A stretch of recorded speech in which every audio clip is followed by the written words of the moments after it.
Hey, very good morning to everybody. Happy Thursday. Let me turn that down just a little bit. I can hear myself. My background like an echo. It was kind of crazy. So I hope everybody's doing well on this Thursday morning. Waking up, Eric Burke was on air talking about the temperatures in the teens and 20s this morning. It's another cold night. Many of you getting frustrated that you have to drip the faucet. Seems like every single night.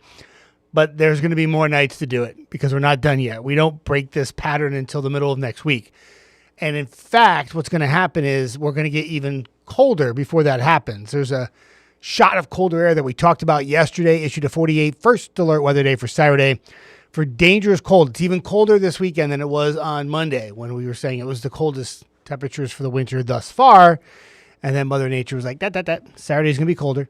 So today, live it up. We get to the 40s today. I know it was very chilly this morning. You had to scrape the windshields again this morning.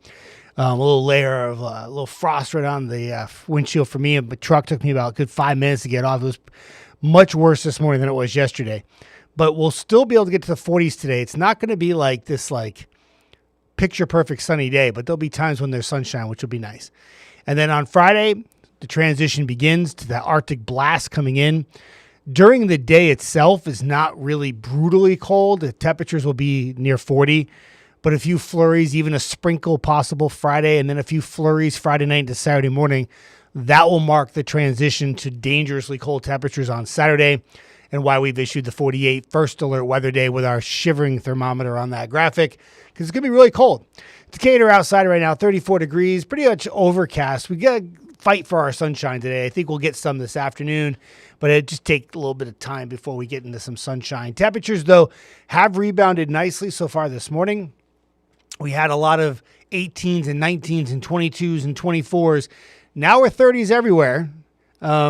Typical high temperature for this time of year should be like low 50s, mid 50s, depending on your location. We haven't even been close to that. We won't be there today. Eric Burke and I were talking back and forth during the traffic and weather hits this morning on air. And it's like, you see 45 in the forecast today and you're like, yeah, that's great. It's still like almost 10 degrees below average, but it's been so cold that a 45-degree day goes a long way to feeling pretty good, especially if we can get that sunshine, and especially if we keep the winds light. That should go a long way to make that 44, 45 out there this afternoon feel pretty good before the next blast of Arctic air gets here as we go into the weekend. So tonight, 26, probably a little bit more frost again. But 26 for an overnight low is actually better than it has been. Still going to be cold when you wake up Friday morning. And let's talk about what's happening for Friday, Saturday, and Sunday. A lot of you see social media posts, and there's been a lot of talk about this big storm that's going to develop just to our east. And it does look like it's going to be a big snowmaker for areas like in the Carolinas and up to Virginia. Question mark still for New England. But the development of this low pressure as we go into Friday, watch the timeline, 7 a.m. Watch all that snow off to our east into Tennessee and Georgia. That whole area is going to expand. And that's the low pressure that's going to be developing and eventually transfer its energy to the coast. It's so close for us, but so far. All it's going to really do is just keep that cold air in place. We could have a few flurries. Some of the forecast models spit out like 0.1, 0.2 amounts of snow in like Franklin County in Tennessee and far northeastern Jackson County. I think one particular model had like 0.1 for Fort Payne. So this is not a tremendous snowmaker, but this is going to be a big time cold air event for us. As we go into Saturday morning, temperatures will be brutal.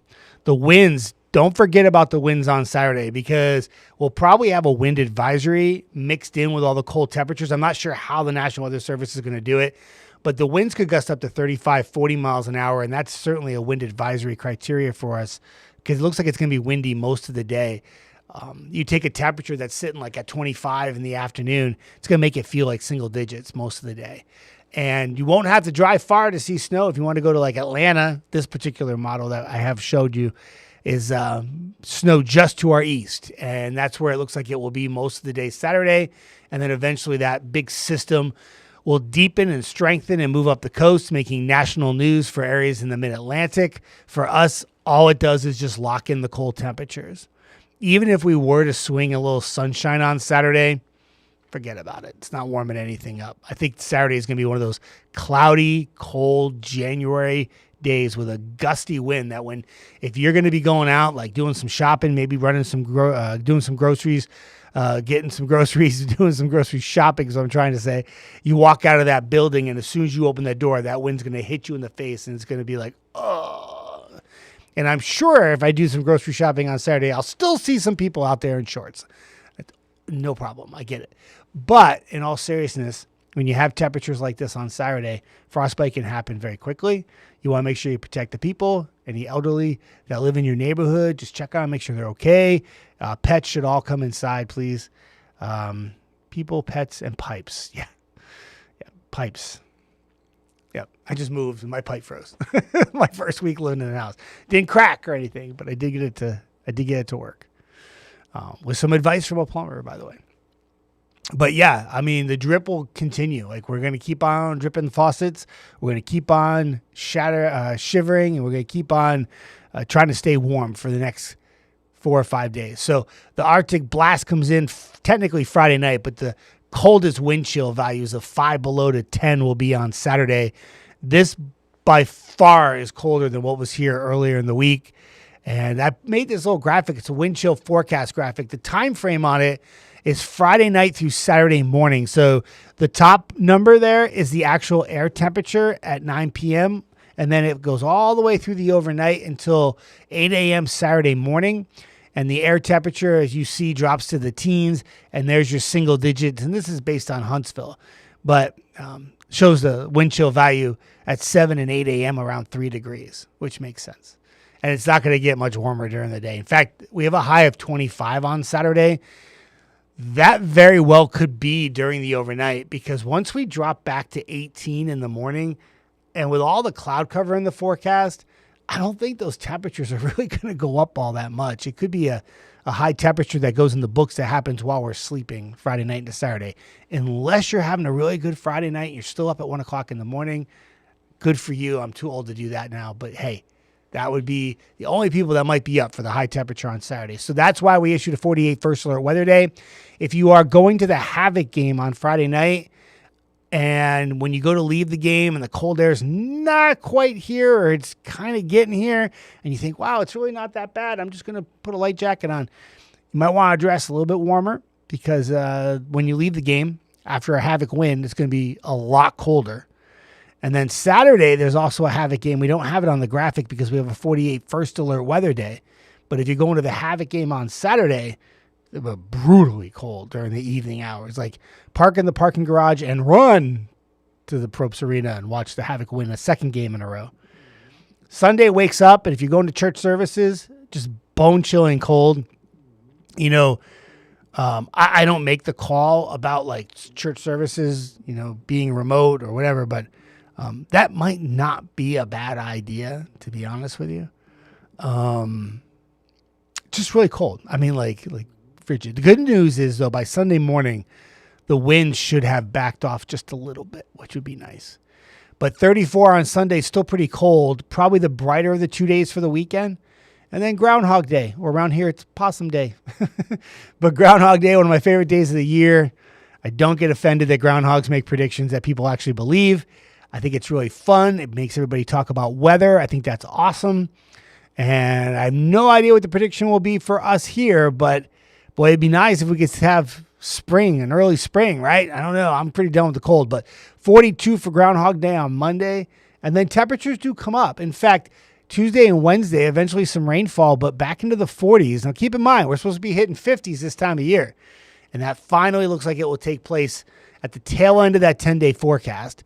So that is like after a dip on Thursday, Friday and the following weekend may actually be somewhat decent. I'm trying to decide what weekend we're at. So that's 29.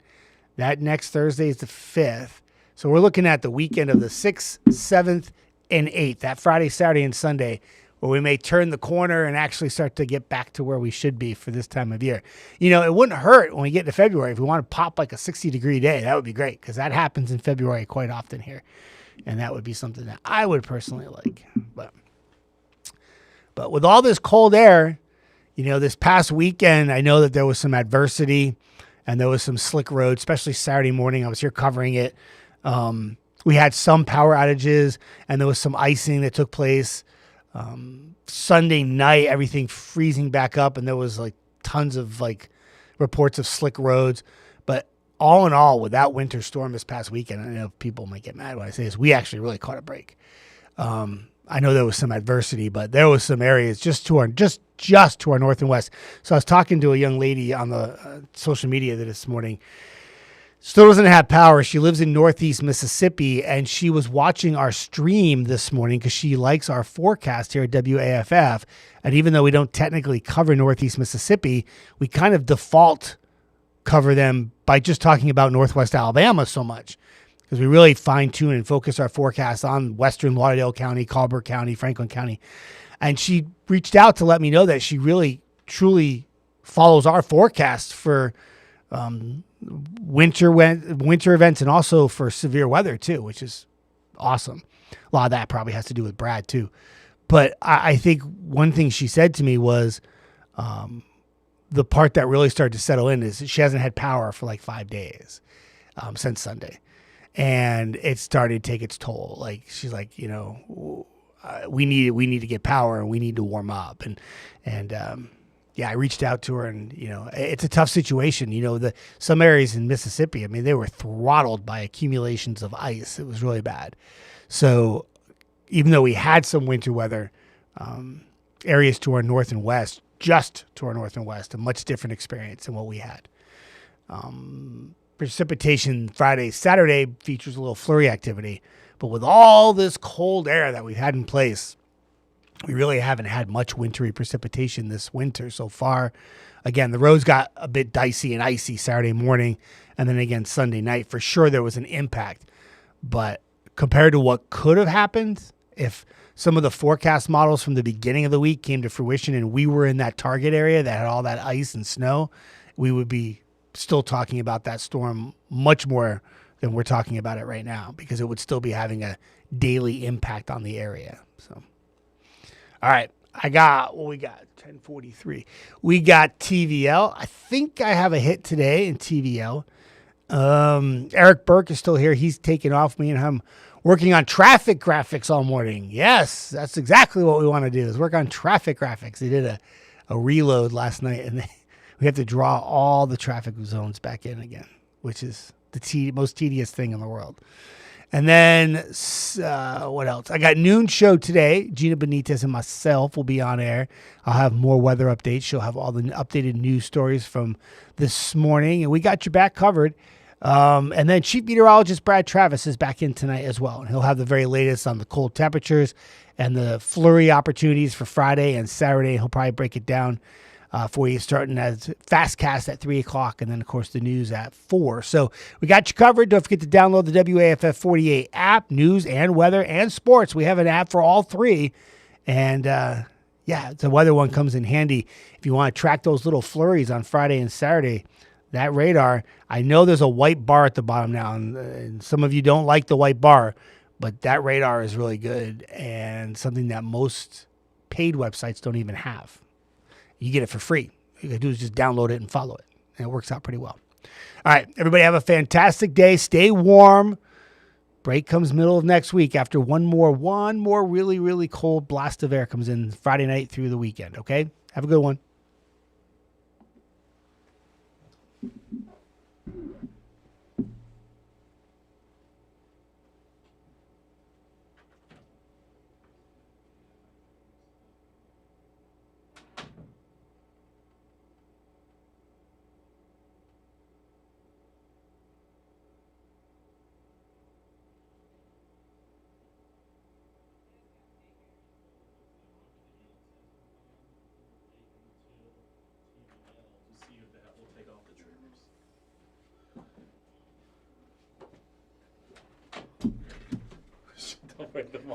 Shit.